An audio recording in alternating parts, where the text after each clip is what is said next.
আসসালামু আলাইকুম, আশা করি আপনারা সবাই ভালো আছেন। আলহামদুলিল্লাহ আমিও ভালো আছি। Welcome back to my channel. আজকে আমি আমাদের বাসার বিকালের নাস্তা যেটা মেহমানদের জন্য বানিয়েছি সেই রেসিপিটা আপনাদেরকে দেখিয়ে দিচ্ছি। এখানে আমি কিছু বুকর জ্বালিয়ে নিয়েছি, সেটা যখন সন্ধ্যার সময় বাসায় জ্বালানো হয় বাসার মধ্যে অনেক সুন্দর একটা গ্রাম হয়।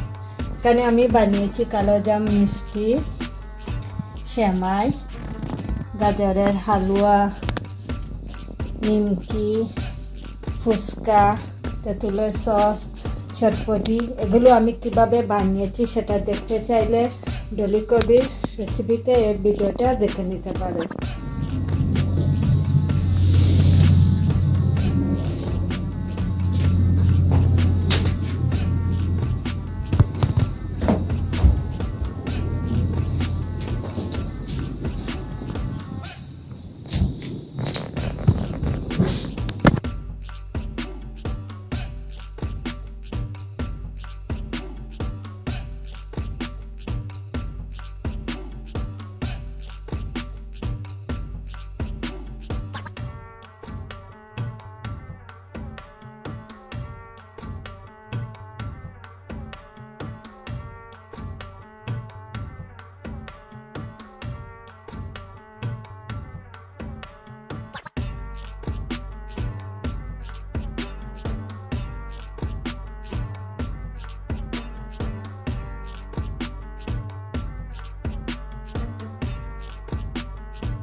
আজকে ডিনারে রাতের খাবারের মনেতে আমি যে খাবারগুলো রেখেছি সেগুলো আপনাদেরকে দেখিয়ে দিচ্ছি। আস্ত একটা বড় ইলিশ মাছ ফ্রাই করা, এখানে আছে 6 ধরনের ভর্তা, আলু ভর্তা, লটকা শুটকি ভর্তা, সার্ডিনা ভর্তা, লাউয়ের স্কিনের ভর্তা, লাউয়ের বিচি ভর্তা এবং লটকা শুটকি ভর্তা। এখানে আছে টার্কিশ রাইস, সাদা ভাত যেটা এবং পোলাও, ফিশ বোনা, মিক্স ভাজি, ডাল, সালাদ, গ্রিল উইংস, শতকরা দিয়ে গরু মাংস বোনা এবং গরুর বর বোনা, সাথে আছে লেবু, শসা, গাজর এবং এখানে আছে কয়েক ধরনের আচার, যেটা শতকরা আচার, আমের আচার এবং নাগা পিকলের আচার যেটা আমি নিজে বাসায় বানিয়েছি এবং আছে কাঁচা মরিচের আচার, এটাও আমার নিজের হাতে বানানো আচার।